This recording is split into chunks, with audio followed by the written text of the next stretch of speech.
Ndichikutambirai zvekare pano paDherare 263 pano pachange ndichikuzivisai manews updates ezvo zviri kuitika munyika yedu yeZimbabwe. Riri sei zuva renyu kwese kwamuri ikoko kumativi mana enyika vari muno muZimbabwe? Maupdates ari kusvika zvakanaka here? Maupdates kwauri ikoko ari kusvika zvakanaka here kubva pano paDherare 263?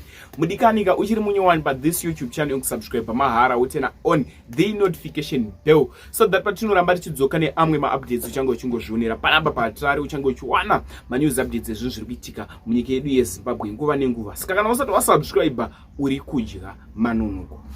Sekuziva kwamunozviita vadikani manews updates panapa tinoendawo tikamabatanidza, tinoendawo akati wandei pasame video, tinoenda muone manews updates akati wandei pasame video. Vadikani muZimbabwe kutaura kwandiri kuita pakaipa, pari kutopisa. So first update yachatanga kuisira ika video kemusikana anga achishoropodza Wingy D. Ndofunga maona munyoro wandeta headline ndosikanda kuti musikana uyu anga achishoropodza Wingy D. Hanzi vaWingy D vari kurwadziwa nemota dziri kupiwa vanhu navasei wiki neuchivhayo. Vadikani ndoda tione video iroro, wapedza kuona video yekutotaura zvinofika comment section pamusoro peka video ikako ka short clip video but anga achitaura kuti Wingy D ari kurwadziwa. Ndokumbirota zvinofika comment section. Au masongs aWingy D kwamuri ikoko akasvika mune zvakanaka here? Muri kumafarira here? Ndati tango pinda mu comment section. Comment section ndeyenyu. Ndatione ka short video manzoka nchitsudzura imwe update ndatione. Neuchifayo. Nenye kuti ana kuwanawo motikari aifanwa kunge achi. I don't know kuti aifanwa kuiwana here kuzana kuiwana. Motikari dzakapiwa vamwe. Akutanzi zvisina simba rangu kani maoko angu siya. Wamboimba kuti autengeke nemota. Nawo akuti zvisina simba rangu maoko angu siya. Kuroti moyo uri kurwadza nechemukati, uri kurwadziwa mukati mako muri kurwadza Wingy. Mukati mako muri kurwadza zvisingaiti.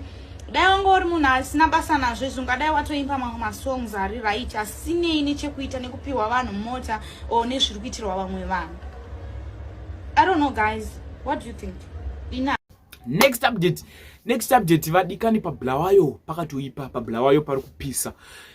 Vanhu vekuBulawayo vari kuprotesta, vari kufamba mastreets vachishedzera kuti Vision 2030 yamuri kutiudzira iyo hatisi kutoda kunzwa nezvayo, pari kupisa. So ini nyaya idzi andiwedzeredze kana kutapudza sekuziva kwamunozviita vadikani vepaDherare 263. Munoziva kuti hatirari anofamba neproof, awedzeredze nyaya kana kutapudza, editire nyaya mukati. So zvada kuita kada kusiya mchiona video repaBulawayo pari kupisa. Let's watch this video.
Next update video remurume arikuda mastreets social media futi achitaura pamusoro peVision 2030. Pedza kuona this video rese nchaisa futi imwe audio yemu vet anga achitaura zvaanga achitaura, uyu murwi wehondo anga achitotaura futi zvaanga achitaura.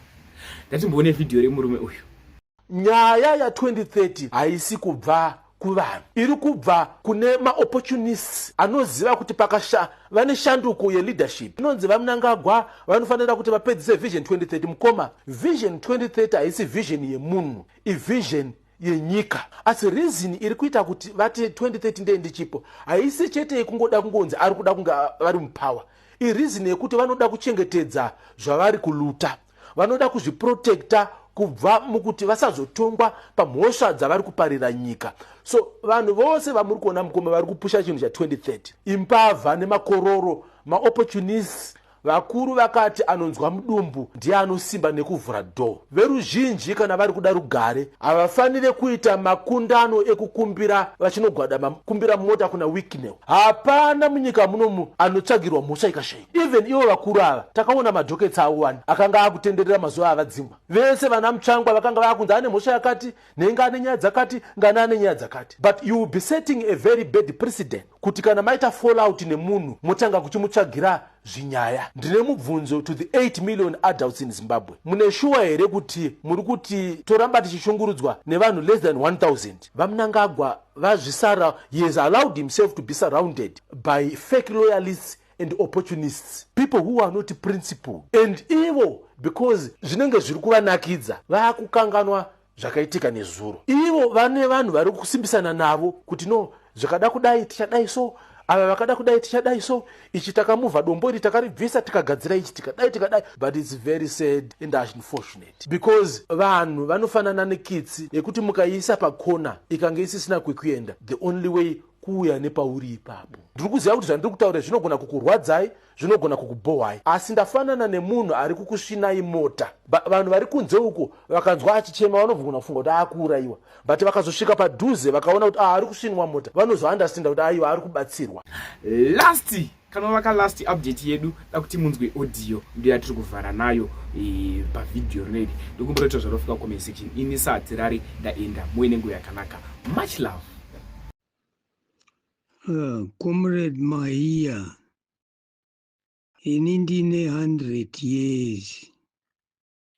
Mwari vakandichengeta. Ndabuda mumajere makafira vamwe vangu. Ndiripo nanhasi. Ndiri mu ex-detainee wakagara pawawa makore. Handina kupiwa gratitude, handina kupiwa fama, handina kupiwa mugodhi, handina kupiwa mota. Ndaifamba usiku namasikati ndichifambira nyika ino kuti vana veZimbabwe vatema vagare vakasungunuka. Hamuna kumbotirangarira. Nanhasi muchiri kungoramba makatirasha tiri zvinhu zvisina basa,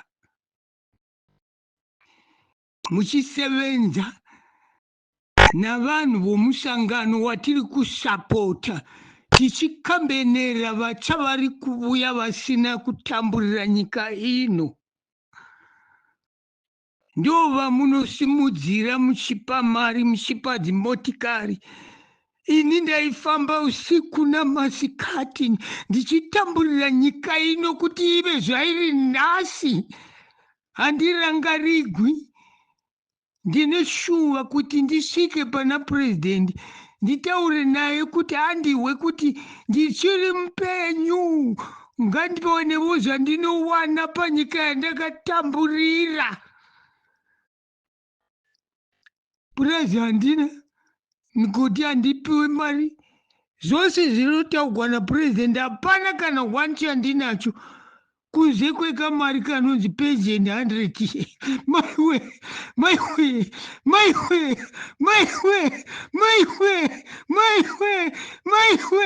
Mwari ndinzwei kudadirwa kwandinoita uku naye. Ndongopedzisira nchiti Comrade Mahia, ini ndipei mari yangu ndisati ndafa. Ndipei mari ndisati ndafa. Kana ndichipa vana vangu, kana ndichijoina World Trust ndojoina ndoga, kwete kujoinisigwa zvandakaitwa navana kuretu kungokandwa. Mari inongobatiwa mwedzi nomwedzi, hakuna chandinowana ikoko. Ndinorambidzwa kuvhagwa kusvika pana president. Imhaka yei? Kuti muinde kunobata futi imwe. Takaona kuti takurigwa, tofira mumajere, toperera imomo.